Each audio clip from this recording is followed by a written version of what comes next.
Assalamualaikum warahmatullahi wabarakatuh. Halo Sobat Ngelapot, selamat datang di podcastnya BPJS Kesehatan Cabang Dumai. Ya, di awal tahun ini mungkin kita awali dengan pembicaraan yang ringan-ringan dulu ya. Yang pastinya ini mungkin masih banyak yang belum paham tentang alur pelayanan atau berobat di FKTP, FKRTL, dan gawat darurat. Nah, hari ini kita punya topik. Ya, soal alur berobat menggunakan program JKN di FKTP, puskesmas klinik, FKRTL, rumah sakit, dan gawat darurat. Pasti dong, setiap fasilitas kesehatan ini punya berbagai macam-macam alurnya. Dan masih banyak masyarakat yang kebingungan tentang proses alurnya ini. Nah, tentu saja saya tidak sendirian di sini ya. Saya ditemani bersama rekan saya yang sehari-harinya kita berjumpa ya King ya.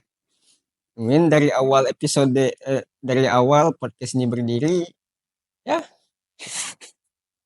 Iya, iya. Jumpa lagi bersama saya, pendengar,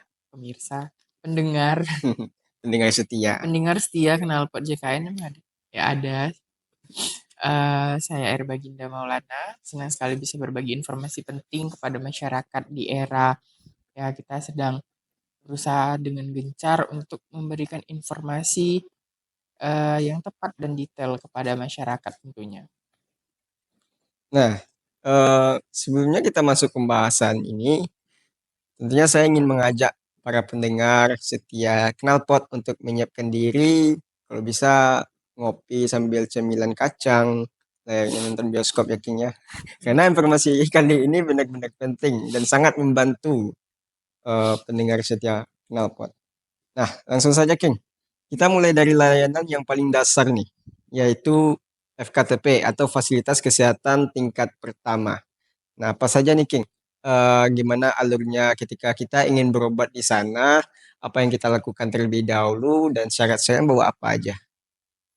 Nah, sebelumnya saya ingin menjelaskan kepada masyarakat yang belum tahu tentang eh, istilah-istilah yang berada di BPJS Kesehatan. Kita mulai dari FKTP atau Fasilitas Kesehatan Tingkat Pertama. Nah, di BPJS Kesehatan itu sistem pengobatannya itu adalah rujukan berjenjang.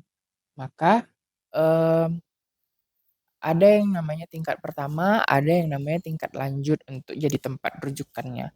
Nah, fasilitas kesehatan tingkat pertama ini adalah fasilitas kesehatan utama yang menjadi tempat pertama bagi para peserta JKN untuk mendapatkan layanan kesehatan. Nah, jika peserta JKN bilang, kok nggak bisa langsung ke rumah sakit? Aku maunya Hmm, langsung ke rumah sakit. banyak gitu King. Boleh, boleh. Nggak ada yang bilang nggak bisa. Tapi Boleh, tapi harus dalam keadaan darurat. Nah, namanya juga kita hidup ya. iya, Kita hidup pasti ada namanya aturan yang mengikat. Ada alurnya, ada prosedurnya. Kita aja tinggal sebagai warga negara itu ada aturan yang aturannya berlaku. betul. Ya memang mungkin ada aturan yang tidak sesuai dengan kita. Maka dari itu kita harus menyesuaikan diri dengan Aturan. peraturan tersebut. Tujuannya untuk apa? Pasti tujuannya itu untuk kemaslahatan bersama, untuk kebaikan bersama. Kalau seandainya semua orang dirujuk ke rumah sakit, siapa yang berobat ke FKTP? Ada. Rumah sakitnya penuh dong King. Iya, rumah sakitnya penuh, nanti nakesnya keteteran, kan Ya, kasihan.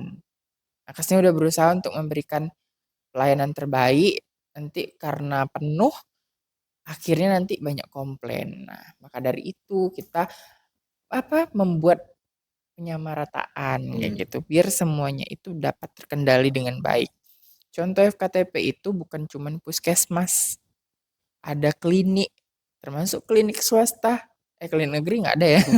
Klinik swasta yang bekerja sama dengan BPJS. Terus ada dokter praktek, klinik dokter praktek pribadi, tapi salah satu syaratnya harus bekerja sama dengan BPJS ya. BPJS Kesehatan. Ya, banyak jenisnya. Nah, ada juga bidan, biasanya bidan dia terafiliasi sama klinik. Klinik. Hmm. Di FKTP peserta JKN itu bisa memanfaatkan layanan seperti administrasi, udah pasti Pasti. administrasi. Terus promotif preventif ini yang jarang orang ketahui. Mm-mm. Singkatannya apa ya? Aku lupa lagi namanya. Promoven, aku lupa. Pokoknya promotif preventif itu di BPJS Kesehatan ada fungsi yang dikhususkan untuk mengendalikan itu dan di FKTP juga ada yang bagian itu Iya. promotif preventif. Mereka mengelola tentang promosi kesehatan, Mm-mm. pencegahan penyakit kronis, Mm-mm. dan pengelolaan em, peserta JKN yang sudah terkena penyakit kronis atau prolanis. Prolanis. Terus pengobatan, Hmm. pemeriksaan, So, konsultasi medis. medis, Nah, konsultasi jiwa juga bisa, iya, iya, iya. tindakan medis non spesialistik, Berarti tunggu nih, kalau konsultasi jiwa kita nggak harus ke apa namanya itu? rumah sakit, Bimbingan konseling. bimbingan konseling di sekolah ya. Oh iya. Kita ke psikolog, Psikologis. ke psikolog. Yaitu kalau di rumah sakit ada psikolognya, ada psikiaternya. Tapi kalau di FKTP kita sama dokter umum dulu. Oh Kalau gitu. misalnya dokter umum bilang, kamu perlu dirujuk, maka kamu Mm-mm. akan dirujuk ke tingkat yang lebih tinggi. Ya, rumah sakit jiwa kan? Bisa Udah jadi kalau di daerahnya ada, kan itu lebih spesifik ya. spesifik ya. Rumah sakit jiwa bukan untuk orang gila. Iya. Rumah sakit jiwa, orang yang ke konsultasi jiwa itu bukan orang yang apa? Orang stres, pasti stres itu artinya tekanan ya, bukan sakit Tekanan. jiwa ya. Ya. Bukan maksudnya udah kehilangan kewarasan, bukan. Jadi normal. Terus pelayanan obat, biasa klinik Hmm. puskesmas kan ada apotek. Ada juga apotek yang bekerja sama dengan BPJS selain daripada klinik dan puskesmas, namanya apotek PRB, PRB ya. program Program rujuk rujuk. balik untuk mereka yang menjadi peserta prolanis, program pengelolaan penyakit kronis. Terus alat-alat kesehatan, bahan medis habis pakai. FKTP juga menyediakan laboratorium tingkat pertama, bisa untuk cek darah, Darah cek cek. kolesterol, Hmm. cek tensi, cek apa lagi asam urat kayak gitu. Nah, ada juga sebagian FKTP yang ada rawat inapnya. Pastilah. Ya, ada sebagian, nggak Sebagian. semuanya, tapi ada sebagian FKTP yang menyediakan rawat inapnya dan bisa muat beberapa orang, nggak Orang. tidak hanya satu tempat tidurnya, bisa ada beberapa, ada tempat persalinannya juga eh, yang tidak bekerja sama dengan bidan, dia menyediakan sendiri, ada untuk apa namanya persalinannya, ada dokter yang jaga di Persalinan. unit gawat Iya, iya. daruratnya. FKTP sekarang sudah lumayan lengkap, selalu berusaha untuk melengkapi. Terus ketika peserta merasa tidak sehat, langkah pertamanya adalah mendatangi FKTP tempat peserta tersebut terdaftar. Mm-mm. Maka dari itu download Mobile JKN. Jadi Iya. tahu, Kita saya ada daftar masih di. terdaftar di mana? Iya, Maka saya betul. masih terdaftar di sana kayak gitu. Atau saya udah pernah udah pindah tapi saya lupa kayak gitu. Bisa dicek ya. Peserta tidak harus membawa kartu. Kalau ada kartunya bisa dipakai, tapi kalau udah nggak ada lagi, udah hilang, udah gimana, kayak pakai KTP atau di bawah HP-nya Mobile JKN pakai kartu digitalnya.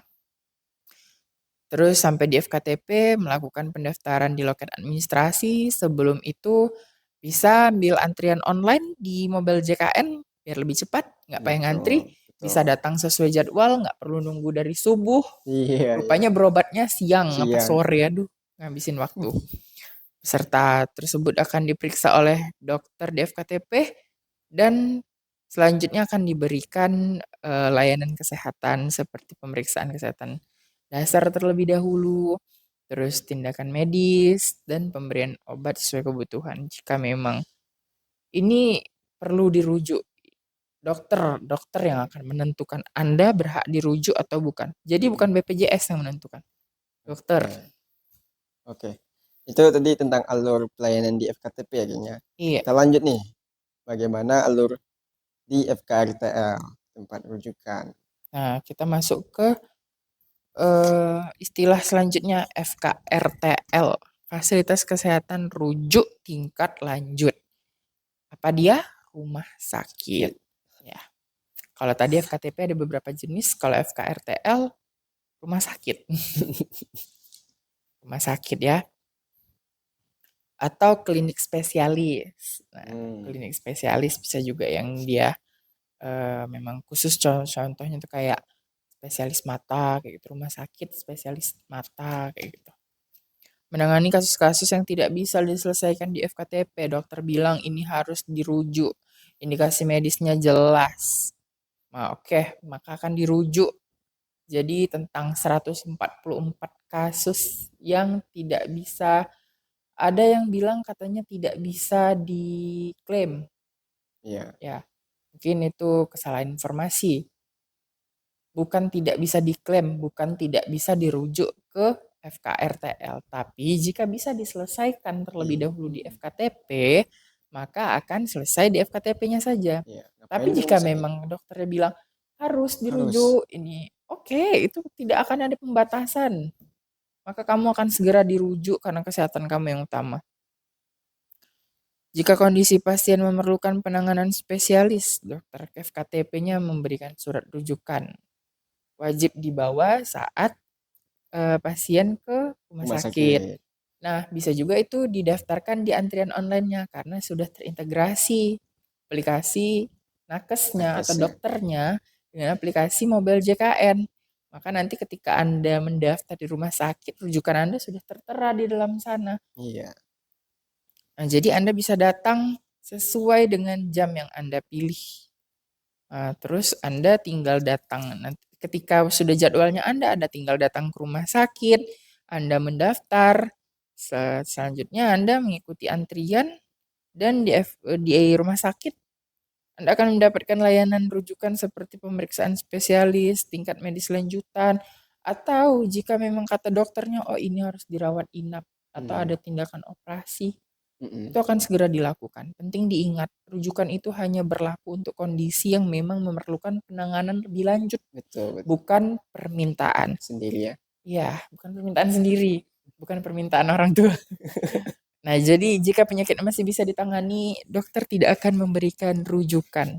Sekali lagi, itu berdasarkan indikasi medis dari dokter yang menangani Anda di FKTP. Oke, King. Nah, itu kan seandainya jika nggak ada rujukan nih, King. Bisa nggak pasien tuh masuk ke IGD, penanganan atau penanganan gawat darurat? Bisa, bisa, tapi masuknya jangan lewat poli. Ya deng, maksudnya kalau misalnya dia harus dirawat inap, kayak gitu, harus operasi. Nah, di rumah sakit, itu jangan masuk lewat poli, tapi masuknya lewat IGD dalam konteks keadaan darurat. Darurat. Nah, jadi jika dokternya bilang, oh ini bukan keadaan darurat, kadang ya namanya juga manusia, kita panik kan, Iya, betul. melihat kondisi-kondisi yang kita nggak biasa dengan Iya. kondisi tersebut, kayak gitu. Dokter akan menjelaskan, dokter gawat darurat akan menjelaskan, oh ini penting, ini harus segera diberikan tindakan. Nah, jika dokter bilang kayak, ini demam biasa bisa di FKTP kayak gitu. Ngapain kayak IGD ya? Ya, karena di IGD itu ada sistem namanya triase. Triase. Jadi bukan siapa duluan dia duluan dapat kamar, siapa duluan dia duluan dan beri tindakan, bukan. Berdasarkan tingkat urgensinya, kepentingannya, kedaruratannya. Siapa yang darurat, meskipun dia baru datang, tapi kalau misalnya dia baru datang, dia korban tabrak lari misalnya kayak gitu kan, otomatis dia harus diselamatkan terlebih dahulu, atau dia kritis atau apa gitu. Rupanya sebelum dia ada misalnya peserta JKN yang usia lanjut, ya mungkin penyakitnya lagi kambuh kayak gitu misalnya, atau memang kayak lagi lemes aja, cuman mungkin keluarganya panik terus dibawa ke rumah sakit kayak gitu kan. Dia kan sudah ada riwayat pengobatannya sebelumnya di rumah sakit tersebut. Ya mungkin dilihat dari sini, oh ini tidak terlalu darurat, kita pasti memprioritaskan yang darurat terlebih dahulu. Seperti itu. Oke. Nah, gini, ada nggak tips bagi peserta JKN agar lebih mudah mengakses layanan kesehatan sesuai prosedurnya? Iya, jika ingin lebih mudah mengakses layanan kesehatan menggunakan BPJS Kesehatan, pastikan peserta JKN mengerti apa hak dan kewajiban peserta JKN. Mm-mm. Akan lebih baik lagi jika memahami lebih dalam lagi tentang apa itu asuransi dan bagaimana asuransi bekerja. Karena edukasi itu, ilmu itu tidak ada yang rugi. Iya, iya. Tidak ada yang rugi dalam hidup kita. Pasti berguna. Jangan sampai kita berbicara tentang sesuatu tanpa dasar. Pada akhirnya itu akan merugikan kita Itu sendiri. sendiri. Maka dari itu, kita sama-sama kami berusaha untuk memberikan informasi yang jelas dan tepat, serta berusaha untuk memahaminya. Jadi kita sama-sama menguntungkan. Nah, selanjutnya bawa kartu identitas kemana-mana untuk Mm-mm. berobat. Supaya orang tahu, oh ini saya darurat. Ya daruratnya Anda gimana, kayak Iya, gitu. Kayak mana nanti, kan mereka punya rumah sakit, punya prosedur untuk prosedurnya. klaim. Kalau Iya. misalnya nggak jelas pun ya saya orang sini mana, kayak mana. Iya. Maksudnya apa buktinya, kayak gitu. Bawalah kartu identitasnya atau HP, download lah aplikasi mobile JKN. Kan HP ini udah menjadi bagian dari kehidupan manusia ya. Betul. Kayaknya kalau nggak bawa HP itu kayak nggak ada nyawa gitu. Iya, Nah, bawa kartu KIS digitalnya. Pastikan kepesertaannya aktif. aktif dengan membayar iuran secara rutin setiap bulan atau mengaktifkan auto debit.